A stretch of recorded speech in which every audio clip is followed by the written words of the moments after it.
Sasa hii ndio kanuni ambayo ukienda nayo vibaya ama ukaikosea hii kanuni, utapigwa sana miti, utagongwa sana, watu watakupiga sana miti, yaani utapigwa sana miti.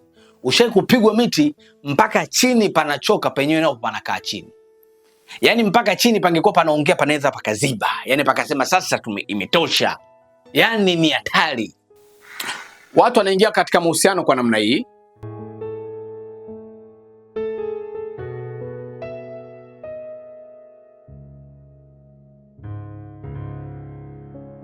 Jambo la kwanza, watu wengi wanaingia katika mahusiano wakijiwekea mapema kabisa kwamba yasipoenda sawa naondoka. Wakati unaanza kuingia katika mahusiano, ukishajiwekea kabisa kwamba yatakapoenda vibaya nitaondoka, means tayari wewe ushaondoka katika hayo mahusiano kabla haujayamaliza ama hujaanza, kwa sababu tayari ushakuwa na option ama ushakuwa na plan B kwamba yasipoenda vizuri naondoka. Sasa nini kinaenda kutokea ama athari zipi zinaenda kutokea katika ile eneo? Athari ya kwanza ni kushindwa, tuseme tu ni kushindwa.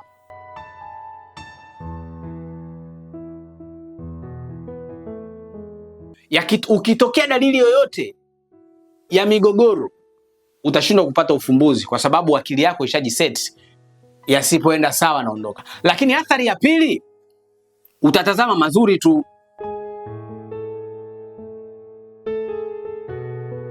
na wakati unapopitia mabaya ama unapopitia changamoto hautajiona sawa, kwa sababu tayari ushajiwekea asipoenda sawa naondoka. Kwa hiyo changamoto yoyote ama mabaya yoyote yatakayotokea katika mahusiano yatakukumbusha kuishi katika plani B. Sasa ili uweze kuwa sustainable katika mahusiano yako ni lazima uende na plan A, not plan B. Yaani once unaanza kuingia katika mahusiano, sema kabisa kwamba huyu ndo mwanaume wangu, nitapambana kwa ajili yake. Huyu ndo mwanamke wangu, nitapambana kwa ajili yake. Changamoto yoyote itakayotukuta nitapambana kuitatua hii changamoto. Jambo lolote litakalotaka kutuachanisha nitapambana tusiweze kuachana.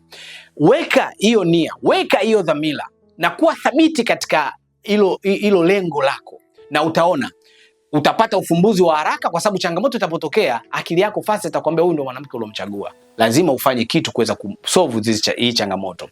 Huyu ndo mwanaume uliomchagua, lazima ufanye kitu kuweza kufanyaje, kusolve hii changamoto. Kwa hiyo nenda na plan A without C plan B, kwa sababu ukiwa na plan B maana yake unajirahisishia kazi ya kutofanya kazi.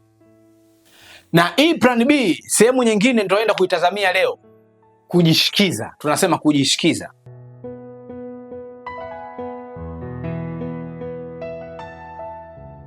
Hii kujishikiza,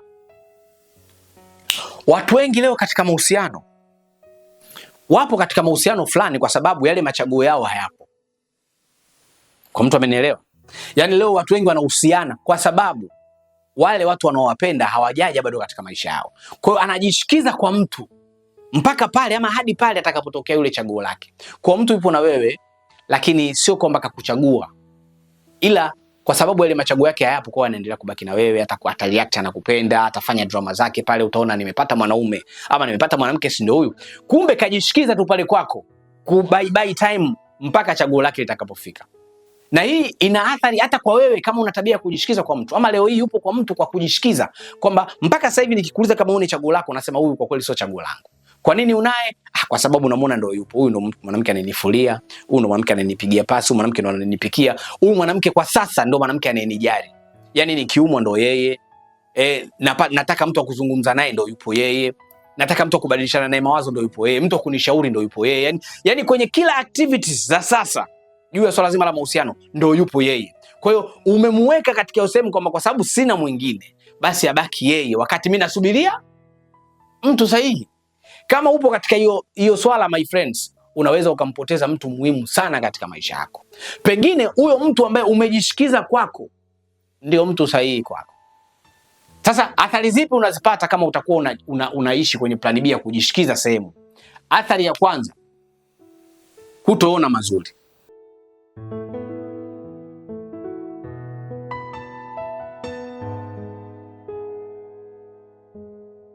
Utashindwa kuona mazuri yake.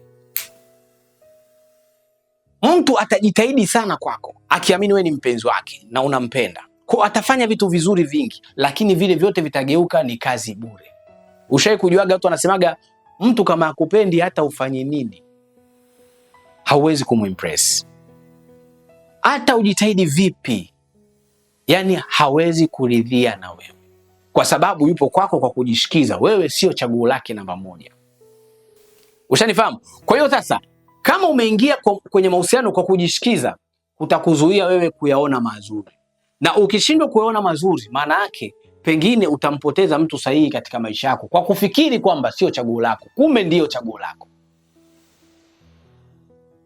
Nakwambia mimi kila siku, unaweza ukamwacha mwanamke kwa sababu unafikiri sio chaguo lako, lakini alikuwa mtu mzuri kwako, na ukaenda kwa mwanamke unadhani ndio chaguo lako, na ukajuta sana baadaye.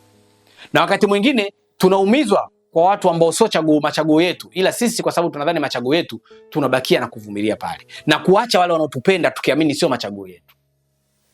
Nisikize my friends, chaguo alianzi kuja kwa sababu ya mapenzi yako, bali mapenzi yanaanza kuja alafu ndo chaguo linafuata. Yaani unaangalia nani ananifaa katika maisha, then unamchagua. Sio unamchagua mtu afu kuangalia kama ananifaa katika maisha. Sio, ushanielewa? Kwa hiyo utakosa kuona mazuri yake. Jambo lingine katika hii plan B watu wanaoenda kulifikiriaga ni short term.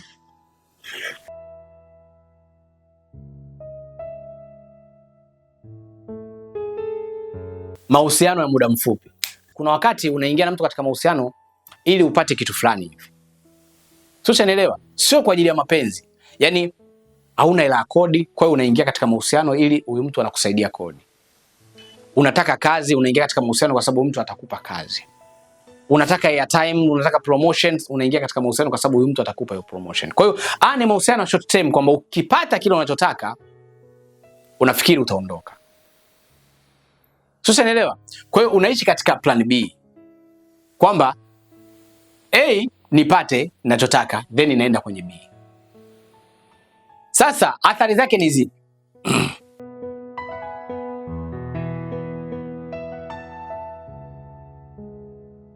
Mahusiano muda mfupi, always nilisema hivi vitu viko katika conscious.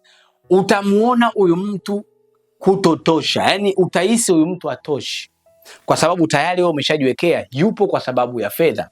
Mpo nyinyi wanawake kwamba huyu mimi yupo kwa sababu ya fedha, huyu yupo kwa sababu ni bosi wangu, huyu yupo kwa sababu ni msanii maarufu, huyu yupo kwa sababu ya jina lake.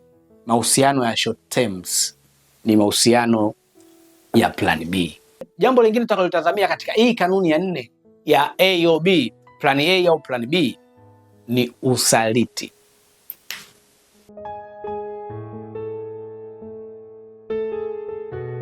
Mimi nasema kila siku, usaliti ni jambo mojawapo kubwa sana linalovunja mahusiano mengi, na ni jambo la muda tu. Haijalishi utaficha vipi, kwa mwanaume mwenye akili, kwa mwanamke mwenye akili, hata kugundua. Kwa sababu utakapoanza kusaliti katika mahusiano, kuna mambo yatajitokeza.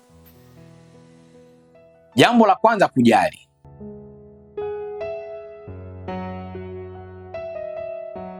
Siku zote msaliti anakuwaga ajali. Na mimi ndo maana nasema kila siku, ukimwona mwanamke wako unamkosea, unamsaliti, na yeye anasema tu kwamba unatembea na fulani, mimi sitembei naye, alafu sitaki mambo, usinipe stori zako, mwanamke kanyamaza, ogopa. Ama unafanya mambo yako, anakuangalia tu, akusemea, anakuangalia tu, ogopa, kwa sababu tayari hatojali, hajali tena. Na kama hajali tena, maana yake ndio huyu mwanamke mwenye kidumu tayari anaishi kwenye plan B. Yaani kwamba kama hajali tena, maana yake anajua bisa plan A ya kumtuliza mume wangu, ya kukaa na mume wangu tukawa sawa, imefeli. Jua huyu mwanamke anaishi kwenye plan B. Na plan B ni ipi? Atajua kaipangaje. Pengine anasubiri ya kuacha akitokea mtu sahihi ama chaguo lake, ama tayari yupo na mtu mwingine. Kwa hiyo wewe unamuuzi, yeye anayo sehemu nyingine kwenda kujifariji. Na hata kwa wanaume ni vile vile, ukiona mwanaume kaamua kufunga mdomo, unafanya uchafu wako, ananyamaza tu, jua tayari kishapata kwingine, kishapata plan B ya kufanya. Kwa hiyo ni jambo la muda tu kutoka katika plan A kuhamia kwenye plan B. Na mara nyingi hapa watu wanajifariji, anakuwa na msaliti mwenzake, alafu anasema unajua nini, Mimi kule kwingine nafuata tu hela, yani naenda tu kuchetua tu, lakini mimi yupo mtu nayempenda. Yani hao wengine wote mimi yupo mtu nayempenda. Muongo. Hauna mtu unayempenda. Mtu unayempenda utamheshimu. Na maana yake ni nini? Thamani yako inaenda kushuka.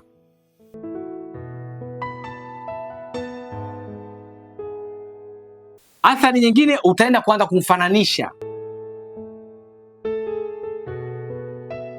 Hii ni athari kubwa sana. Hii usaliti katika mapenzi, utaanza kusema, unajua nini? Alafu yule Sudi anafanya vizuri kuliko hata mume wangu.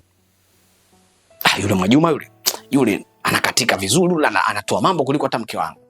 Tayari inaanza kwenda kutengeneza udhaifu, ama inaenda kutengeneza ufa katika ndoa yako ama katika mahusiano yako kwa yale unayoyaona nje. Nawaambiaga tu kila siku, wazee wetu wa zamani walidumu katika mahusiano yao kwa sababu hakukuwa na usaliti. Hakuwa na options B, ama hakuwa na plan B ya kuamini kwamba yupo mwanaume mzuri kuliko mume wangu. Hakuwa na plan B ya kwamba yupo mwanamke mzuri kuliko mke wangu, kwa sababu yeye anamjua mke wake tu. Kama ya mke wake ni kibamia, kama ya mume wake ni kibamia, anaijua wanaume wote ni kibamia, kwa atabaki na yule tu. Lakini wewe mama wangu, tayari ushaijua kuna moja ndefu, ushajua kuna moja fupi, ushajua kuna moja nene afu fupi, ushajua kuna moja nene afu pana afu ndefu, ushajua kuna moja imekata kona afu imekatia kwa juu, ushajua kuna moja na kichwa kipana, ushajua kuna moja sijui ina makende makubwa, ushajua kuna moja sijui ikivimba imevimba, ushajua kuna moja hiyo ndefu nyembamba, ushajua kuna moja hiyo kama imeangalia kwa chini. Ushazijua nyingi. Manake hiyo imesha kuaffect, trust me. Ukiipata ya mtu ambaye unadhani unataka kutulia naye, ambaye hiyo ni ndefu tu, mtakaposhiriki lile tendo utaanza kusema, hii mbona ndefu kama sio ile inokata kona, leo nimemisi kugongwa ipigie huku tu kwenye figo. Leo nataka ngoma ikiingia igonge kwenye figo tu au kwenye bandama. Utaimisi ile ilo kata kona.